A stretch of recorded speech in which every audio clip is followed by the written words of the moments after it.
Sophie recently purchased a 3-bedroom terrace in Paddington for herself and her 2 adult children. It is a quintessential Paddington terrace, or mouse house as she so lovingly nicknamed it.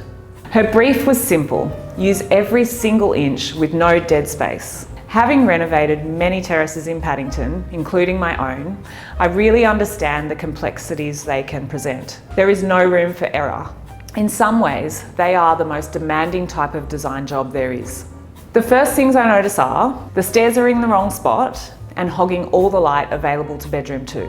The bathroom is too small to service 3 bedrooms. There's wasted circulation space. The kitchen and downstairs bathroom are inadequate and poorly positioned. The challenge with a house like this is that if not optimised properly, the whole ground floor ends up acting like a giant corridor.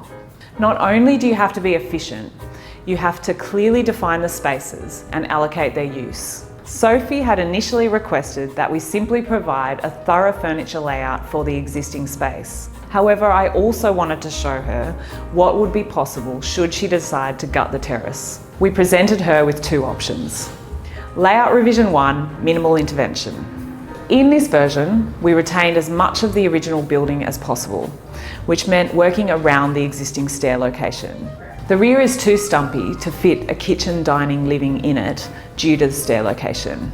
As one of these will need to move to the other side of the stair, we apply the principle of placing the kitchen in the worst part of the home and prioritise placing the living area adjacent to the outdoors. Normally, I would never suggest locating your kitchen here in a terrace. However, in this case, because the footprint of the home is so small, and as we have had to divide the kitchen, dining, living, it's perfectly acceptable.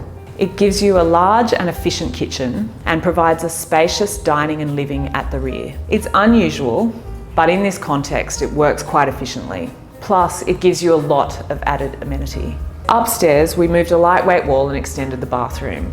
Because we aren't relocating the stairs to a more optimal position, this means that bedroom 2 remains without access to a window. Revision 2, gutting the terrace. The single change that will completely unlock this terrace's full potential is relocating the stairs. The first major benefit is that you are now able to have one large format open plan space that opens directly onto the courtyard. The second major benefit is that bedroom 2 now has access to a window. Relocating the stair enables us to continue the stair all the way up to the attic to take advantage of that space. We extended the bathroom to be more adequate to serve 3 bedrooms. By shifting the bedroom doors, each bedroom now has access to decent wardrobe facilities. We added a built-in dump zone by the front door and storage the whole length of the place. Sophie's feedback was, "I absolutely love the gutted floor plan. It's simply incredible and so incredibly perfect. However, I'm not sure if I'm ready to make the investment yet." Sophie is still debating whether or not to make the investment in gutting the terrace or proceeding with the option that requires the least amount of intervention. What would you do?